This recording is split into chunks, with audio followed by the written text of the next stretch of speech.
នាងស្រីយំទុំលើបងកងក្នុងទ្រូងនួនឡង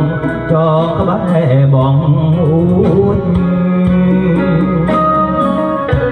ទួទាំងស្លាប់តែមិនរួចដួងចិត្ត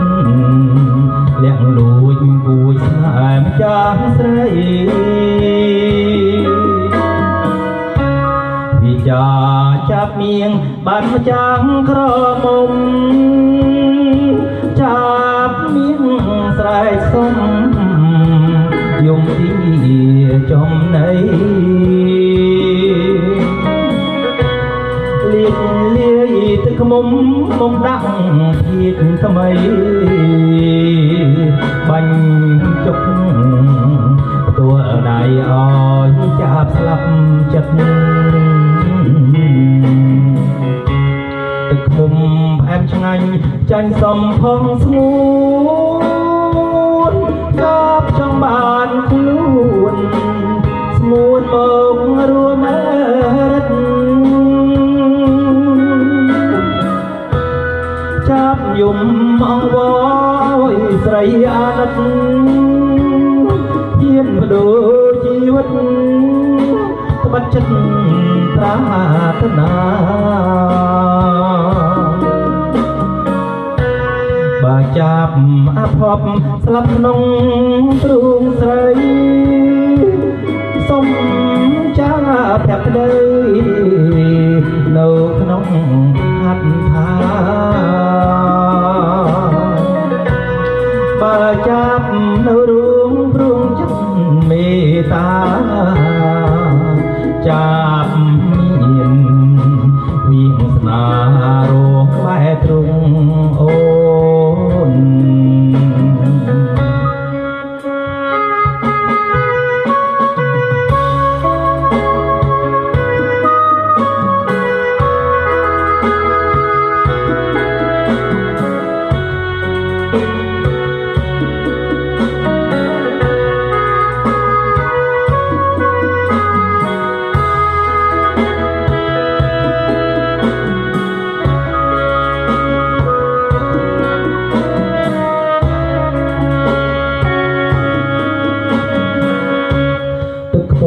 ផ្អែមឆ្ងាញ់ចាញ់សំផស្ងួ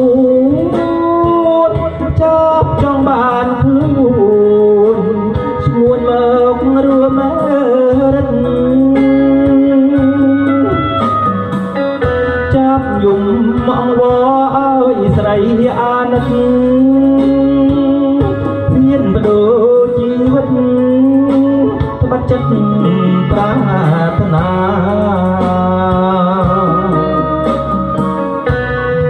ចាប់អភ័ព្វស្លាប់ក្នុងទ្រង់ស្រីសុំចាភក្តីនៅក្នុងហត្ថថាបើចាប់នៅរួមព្រមចិត្តមេត្តាចាប់មានវាសនារ